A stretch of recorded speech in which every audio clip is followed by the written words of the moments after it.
Since Vesper is now a Time Force officer, they can help.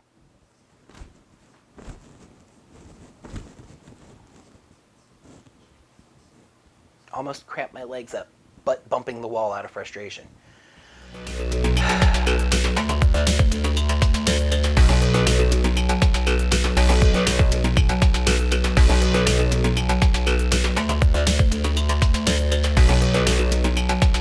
Hello there, heroes. I'm the Orange Ranger, and welcome to another Power Rangers Hyperforce session review. The Hyperforce Rangers were coming off one of their few defeats, unable to stop the Alliance leader from pulling off the absorption and fixing his ship.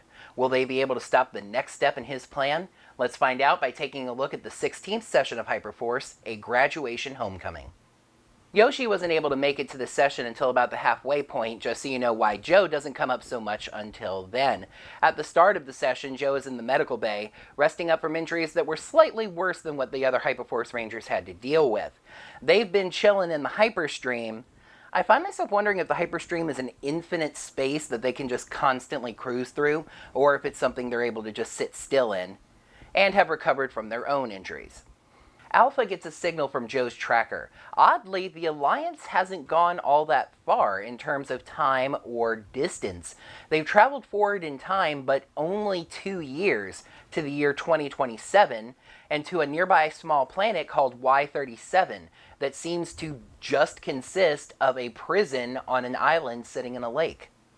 Away from the Rangers, the Alliance leader lands on the planet and blasts his way inside of the prison facility. He opens the cells and out walk the SPD A Squad Rangers. He says that he is there to free them if they will serve him loyally. They kneel at his feet. The Rangers are able to view this on surveillance as they arrive and wonder why a team of Power Rangers would kneel at the Alliance leader's feet. Of course, I'm not sure how they know they're Power Rangers. Did they let them stay in their colored SPD uniforms?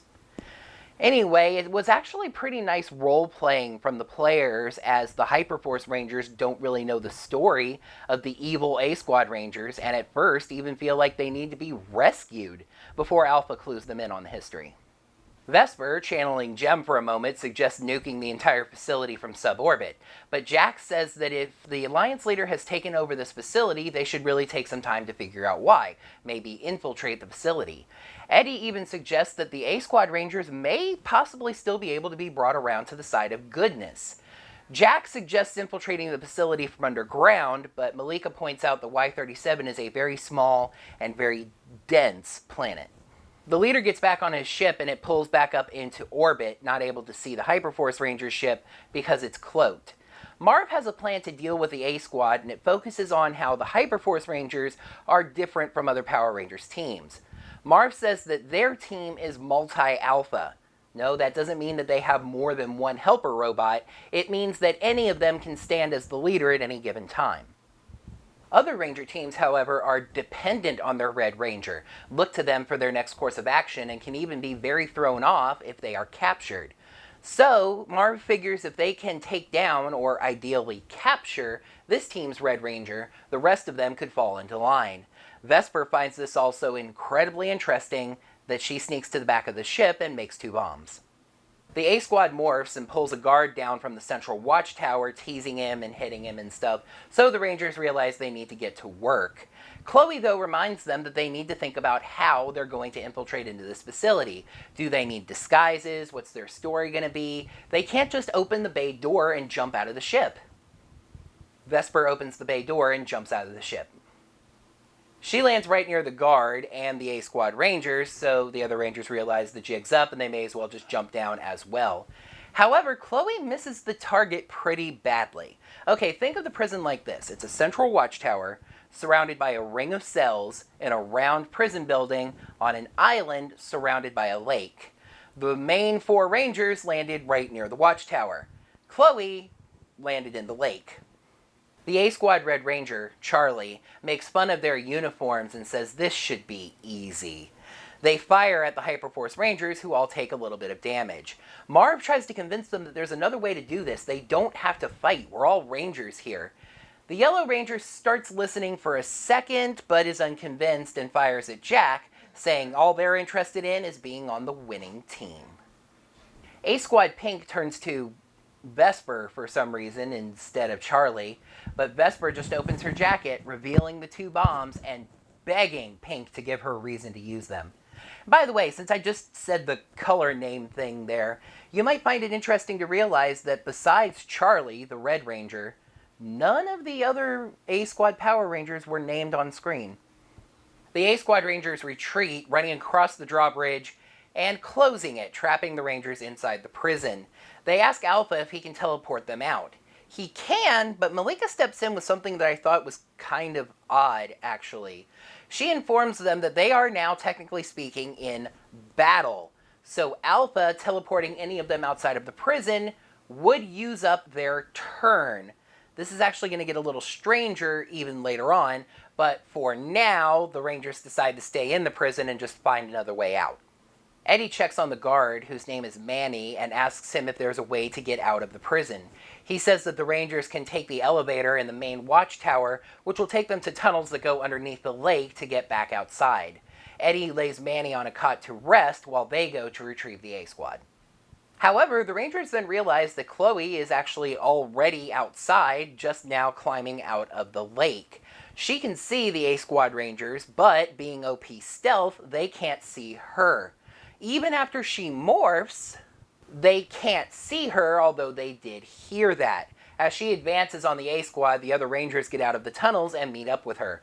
Chloe creates a water spout that knocks the entire A-Squad down. Vesper congratulates Chloe, then tells her to back up. She pulls out one of the bombs and throws it at Charlie, hitting her. In the smoke of the bomb, Eddie, Marv, and Jack all morph. So here's that other RPG weirdness thing I hinted at just a moment ago. Eddie had said that his plan was to have them morph, and then in the smoke and confusion of the bomb, grab Charlie and hold her neutralized. However, Malika informs the Rangers after they've morphed that morphing was their action and that's their turn. Except that I am 100% sure that Malika has told them on multiple occasions that morphing is a free action, and the Rangers have morphed and made an attack multiple times. Anyway, Charlie slashes at Marv, but she misses. Yellow swipes at Eddie, but actually hits Charlie instead. And what I thought was really funny, considering we see this all the time with our Rangers, Green and Pink on the A-Squad decide to try a little evil teamwork attack of their own, which apparently consisted of joining hands and running outside the smoke cloud so they could see better? And that was their action, again. And Blue did the same thing, and that was his action. I was starting to think that with Yoshi not there, but he was going to be late, that Malika was kind of stalling things for time. Marv runs around Charlie to distract her. When he stops, Charlie jumps back directly into Eddie's arms, and he holds her there. Marv tries their plan now. We have your Red Ranger. We don't want to hurt anybody. Stop this now. But Blue just says that if they're going to go down, they're going to go down swinging. Marv appeals to the tendency that would have made them Power Rangers in the first place, goodness and kindness and save the world and etc. But all of those qualities are gone now. The A-Squad plans to throw the Hyperforce Rangers into the prison in their place, figuring that as long as there are 5 Power Rangers in the jail, SPD's not going to know the difference. Blue kicks at Marv, but Marv grabs his ankle and backslams him. Jack then runs up and puts cuffs on the Blue Ranger. Vesper is feeling a bit unhinged and a little untethered today, and that's not as much my direct observation, but her actual words Christina said during the session. She runs up to grab the Green Ranger, but he spins around and elbows her in the face, or the front of the helmet, I guess. Chloe liked her first water spout so much that she does it again, firing another one at Yellow and Pink and sending them flying. Charlie goes after Eddie, who is seeing red for more reasons than just looking at Charlie. His girl just got elbowed in the face. Vesper notices this and amps up the waterworks to get Eddie even more riled up. However, it's actually Charlie's attack, so she blasts at Eddie, but with his rage power, he's able to dodge the attack. The Hyperforce Rangers then hear something very interesting yelled out from behind them. SPD, emergency! Up runs the SPD B Squad Green Ranger, and she apologizes for being late and says they need to get these A Squad Rangers reconfined. Marv tells Charlie to stand down, but she won't. so Marv tackles her legs and gets her on the ground. B Squad Green activates her judgment mode and confines the A Squad into playing cards once more. After Marv has Alpha check on the Alliance ship, which hasn't moved, the B Squad Green Ranger asks the Hyperforce Rangers if they remember her. They all say no, and she realizes why and demorphs. It's Lena. I was kind of hoping it would be Sophie, but hey, it was Lena. She says that in the 2 years since they've been gone, she was promoted all the way up to B Squad, and says that the mutants that they tried to help 2 years ago have recovered from the absorption, and there are now even new social programs in place that are helping them integrate into society better. Vesper wanders back into the prison, and with the situation basically under control, the Rangers follow her. Vesper grabs a cot near Manny and completely covers herself in a blanket. Vesper has basically gone into PTSD mode. She's completely overwhelmed by everything that's been happening, the constant fighting and battling, and right now she just wants to go home. Eddie tells her that they still have their mission to do, but hey, it's time to go back to the ship. The ship is like our home right now, right? She asks if she can have some downtime on the ship, and then Chloe grabs her up on the shoulder, burrito time teleporting back to the ship. Marv and Jack teleport up too, leaving Eddie with the people from SPD for a moment. Manny and Lena assure him that everything's going to be fine, they're going to take care of everything, and then he teleports up as well. However, when he arrives, Alpha doesn't have great news for the Rangers. Both of the tracking signals on the Alliance ship just went dead. One of those signals was Joe's morpher. So, what happened? Over on the Alliance ship, the leader has his minions search for the tracking device, figuring now that there has to be one if the Rangers followed them there. The putties find the tracking device and bring it to the leader, who smashes it. Scorpina then brings in Joe's morpher, figuring the Rangers could also be tracking that. They say the morpher has served its purpose, and the Alliance leader smashes that as well. Ugh. Joe is the Silver Time Force Ranger no longer. Back with the Rangers, they're feeling a bit set back without a way to track the Alliance ship, but Marv reminds them that it's just back to the way it used to be. Tracking time anomalies has worked out for them so far. Besides, they are actually still on an active mission. They need to return Joe to the year 3017. Vesper gives Chloe the other bomb she made, now painted pink, with a ribbon tied on it, and V and C carved into it. Strictly platonic, Christina said after the session. The Hyperforce Rangers then return home, the year 3017, Time Force Academy. They teleport down, and Joe is immediately taken to be debriefed, seeing as Yoshi has not yet arrived. The other Rangers are greeted by Abigail, who says that Jen has gone to seek help from other allies. Jeez, in the span of 16 sessions, Abigail has gone from that one girl in class to basically second in command of Time Force Academy. Abigail catches the Rangers up on what's been going on at home, but there's only really one surprise in everything she said, though it is kind of a doozy. Shortly after the Hyperforce Rangers left, several more time ships were stolen by the Alliance. Now, the Rangers still have the only Hyper ship, the only ship capable of entering the Hyper Stream, but this complicates things quite a bit more. Abigail then pulls out a briefcase and says that she has something to give the Rangers, but not here. Better to do it over in that grassy area over in the quad. They get over there, and Abigail has the Rangers line up facing her. She says that she wishes this could happen in better circumstances, but it is time for the Rangers' graduation ceremony. Vesper actually freaks out at first, yet another change that she has to process, but Chloe walks over to her good friend and slaps her, setting her straight. The Rangers each react to receiving their Time Force badges in their own distinct ways. Marv feels the weight of this badge and just feels so good to finally be a legitimate Time Force officer. And Abigail actually cried when she gave him his badge. By the way, I didn't mention this, it happened just earlier in the session, but Abigail is single now. She mentions that while the Rangers were gone, she broke up with her boyfriend, so Marvigail can be a thing now if you want that to be a thing. Eddie takes the badge and actually has to step away for a moment, just gathering himself at what it means. Chloe has a little 80s freeze frame image jump in her own mind. And Vesper takes her badge and steps forward to give the team a valedictorian speech, telling them that they can be great just like she is. Jack, of course, has already graduated Time Force Academy, but worry not, Jen did not forget him, promoting him to the rank of commander with a nice new pin to wear on his collar. Now, this is all well and good. This is all nice, character development stuff, but does any of this really matter? Is it going to have any impact on the story? I mean, like I said a couple sessions ago, when the Rangers saw that Abigail had graduated, I considered them officers already. Well, hey, being a Time Force officer has its perks, I mean, you get the Freezy badge. The Rangers have actually tried on several occasions to use their Freezy badges, only to be reminded that Jack is the only one who has one. You don't have to take classes anymore. That's a really nice perk, not having to go to class anymore, just working as an officer.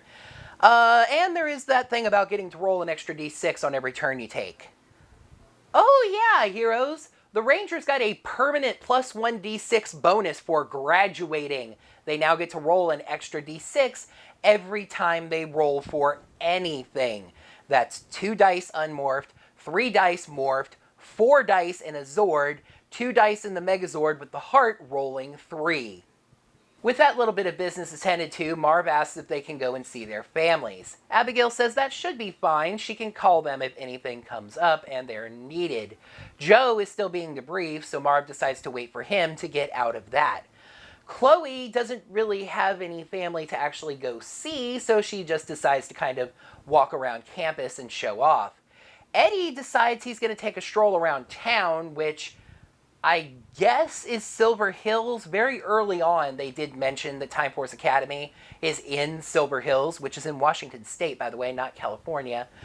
But I don't ever actually remember Time Force establishing in the future that Time Force Academy was in Silver Hills. Does anybody have any information on that? You can feel free to let me know. Eddie is also going to have lunch with a certain someone. Vesper asks him if he's having lunch with his girlfriend. Eddie says Bianca is not his girlfriend. Vesper says that she is going to go see her parents for a confrontation a long time coming. Jack says that he guesses he'll just head back to the bachelor pad, maybe dust off his non-functional Robodog forge. Vesper offers him calories and companionship. Come with me as I confront my parents. Jack suspects that this will be incredibly awkward, but has to admit that it beats dusting off a dead Robodog by himself, so he goes. Abigail warns the Rangers that when they left, Time Force did inform their families, but didn't tell them very much. They just said that the cadets were being graduated early to participate in a top-secret mission. Their families do not know that they are Power Rangers. We follow Vesper and Jack as they head to a very nice part of town near the school. Vesper's parents are both roboticists, as you might imagine. Her mom small and talkative, and her dad quiet and kind of weird. Sounds like Vesper's parents, all right. She knocks on the door and it flings open and they embrace her. She introduces Jack. First as her husband, then as her jailer. Because she's Vesper. And her parents don't really react to this at all. Because she's Vesper. As her parents get dinner ready, Vesper picks up her tiny dog, Yappy, and hands him to Jack, saying this is a real-life doggy that you can pet. The thing is, Jack was bitten by a gerbil when he was a kid, and implies that he may have accidentally killed it, trying to get it to let go. So ever since, he's had a phobia of tiny, real animals. I guess those chipmunks from before could have really messed him up. Vesper takes her dog back. Then it's time for things to get real. Vesper tells her parents that she knows everything.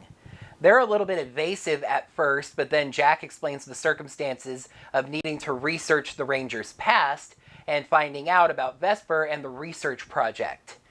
Her dad, Antonio, comes clean and says that they're absolutely right and that Vesper deserves to know everything. 17 years ago, they were graduate students working at the lab of one Dr. Louis Ferrix.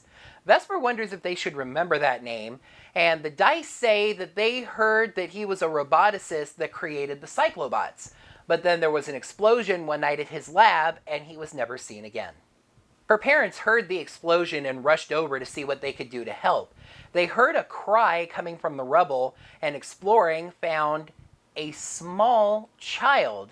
They picked her up and took her away from the fire. With Dr. Ferrix never returning, they decided to give this child a home, naming her Vesper, Latin for the evening star, because she was the star that they found at night. Now you might notice I said that they found a small child, a baby. Vesper asks if she actually is human. Her father says she is, but she's also something more. You see, Dr. Ferrix had discovered a way to create robots that had synthetically created biological components, organic materials. Vesper literally grew up even as a robot. She just cannot believe that her parents never chose to share this with her, explaining how being robotic exposed her to a computer virus that nearly caused her to kill a friend.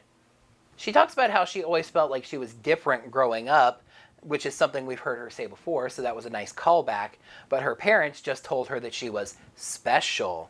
She still loves them, but she's not sure she's going to be able to forgive them for this. And now she's found a family that accepts her even after they found out what she truly is. Her mother begs her to take some time and just think things over. Her father adds that they never really actually found out who destroyed the lab or why. Vesper decides that that person has answers that she needs, so it's now her personal mission to find them and get some answers. Jack tells her parents that he'll be sure to keep her safe and report back to them regularly on how she's doing. I honestly don't remember where in this session the break went, but this feels like a good place for it. In a short scene that I think was actually trying to be a little bit more poignant than it ended up coming off being, Chloe and Abigail are taking some selfies when Chloe asks Abigail to get the evidence from the evidence room that she was trying to get, the files on her parents' disappearance. Abigail is now a Time Force officer with access to that room. For the record, so is Chloe, so she agrees. Let's tie up a little romantic loose end next, shall we? Eddie and Bianca are having lunch at a buffet. A buffet? How gosh. Eddie rattles on about his time as a Power Ranger, all these new friends he's made, etc., etc. Bianca seems to drop a little bit, especially when he talks about Vesper, but seems happy that he seems to have finally found his place. They talk about how their families plan to merge their businesses through their marriage, and surprise, surprise, Bianca is no more interested in this than Eddie is. She tells Eddie that they don't have to be married in order to be business partners. I couldn't quite tell if this was her just politely stepping out of the way of things, since Eddie had talked about Vesper and all that, or if she genuinely isn't interested in him, but either way, it does resolve that situation. Eddie says she can take that a step further. She's a fantastic businesswoman. She doesn't even need his help. She can run the combined businesses all by herself, and he can follow his destiny of being a Time Force officer. The two of them high-five as friends. Yoshi walks in, so Joe walks out. Marv wants answers, but Joe is obviously a little bit tired of having questions fired at him right now. Unfortunately for him, Marv doesn't really care and talks about how devastated he and his parents were when they got word from Time Force about Joe. Joe says that Marv is an officer now. He should understand covert ops, the importance of following through on the mission, etc., etc. Joe says that his mission, which was infiltrating the mutants in New Tech City, got a little more wrapped up and complicated than it was going to be because it ended up wrapped up in the Alliance stuff. Marv forgives Joe, and the two of them head to a little quaint bed and breakfast that their parents run to give them the news. Marv's parents hug him tightly when they see him, but of course are absolutely shocked to see that Joe is alive. For some reason, Marv kind of skips straight to the bad news. This is a short visit. They still have a mission, and they're going to be leaving soon. His mom begs them to stay, but their dad is more firm and just asks them to promise to come home. Marv won't make that promise, but Joe makes it for him.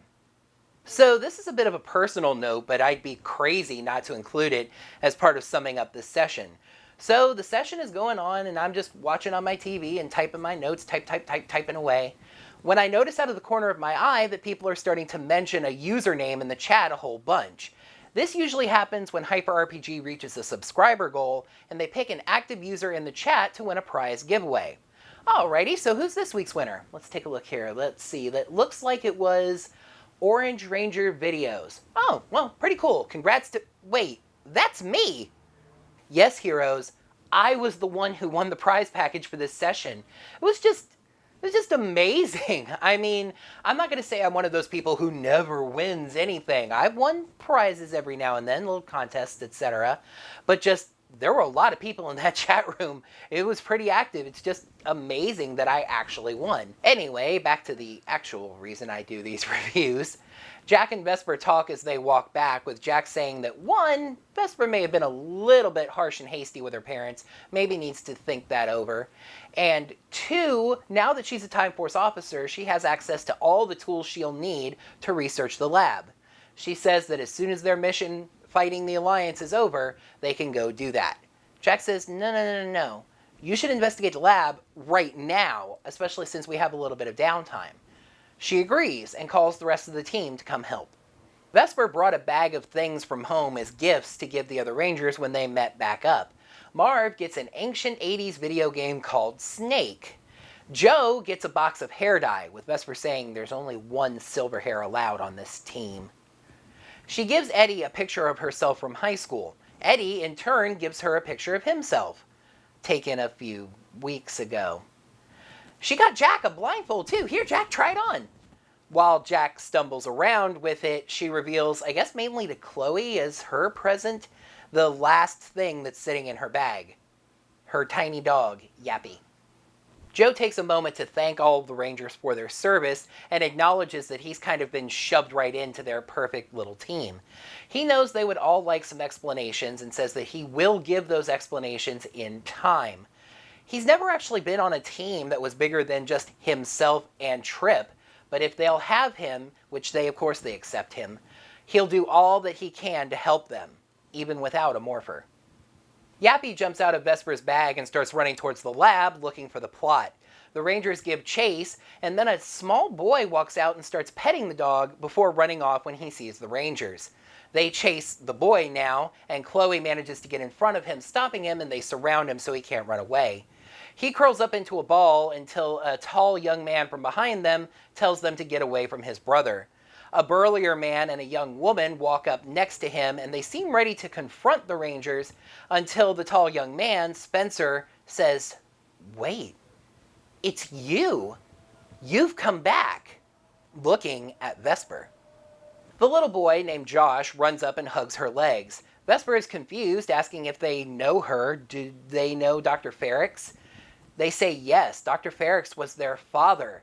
They are actually just like Vesper, some kind of bionic cyborgs. They were there the night that the lab blew up. I suppose Vesper was there too, but they were involved. They helped Dr. Ferrix into his robotic form, Frax. Frax then reprogrammed them to seek revenge on the man responsible.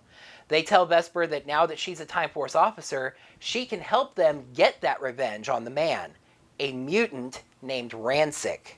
Vesper says that she wants to help. And that's our show.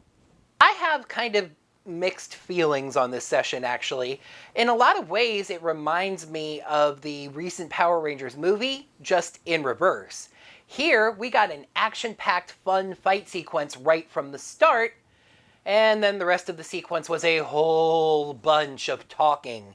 It was good character-driven plot-building talking, but there were still points where I was a little bit bored. Now, is there a monster over there?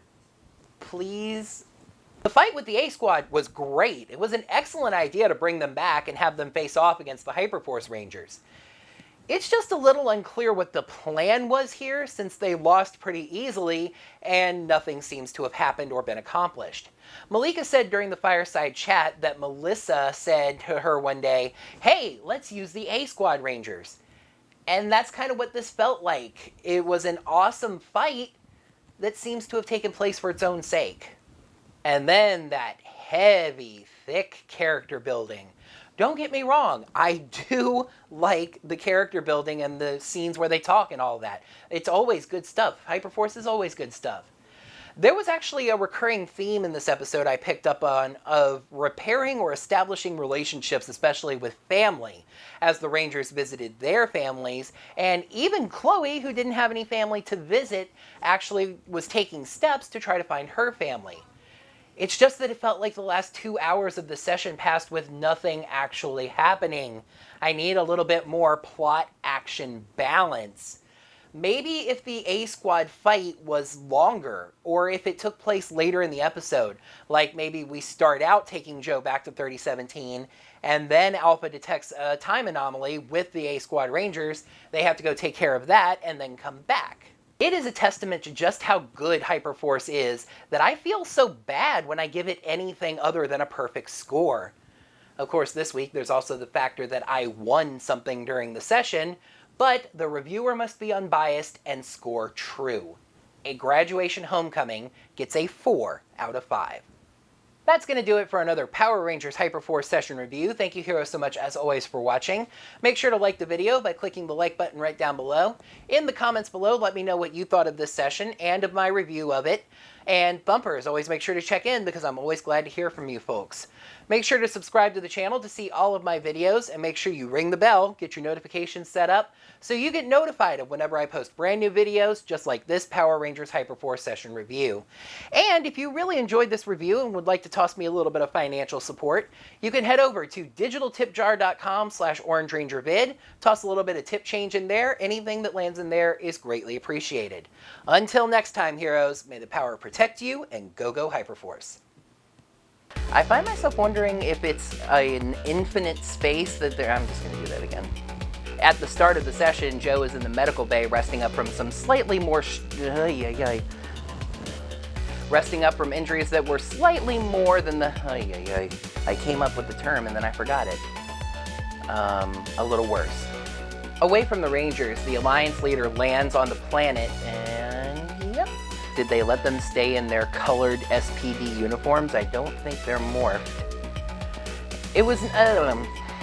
Did they let them stay in their colored SPD uniforms?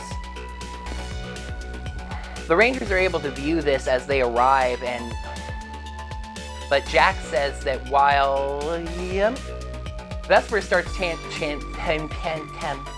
infiltrate it and get some intelligence.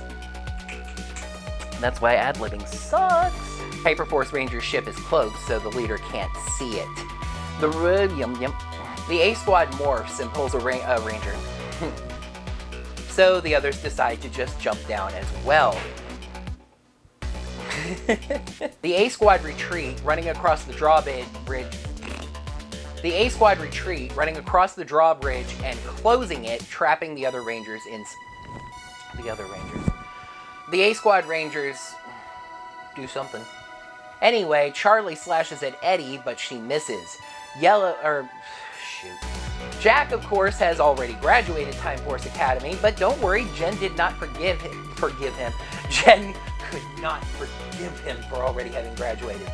So Marv says that he'll wait for him to get out of that. With that little bit of business the thing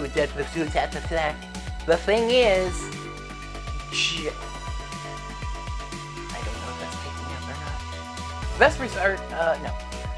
Even after they found out what she truly is. But her parents just said that she was special. Oh, goody, goody, goody. She talks about how she always felt like she was different growing up, though her parents...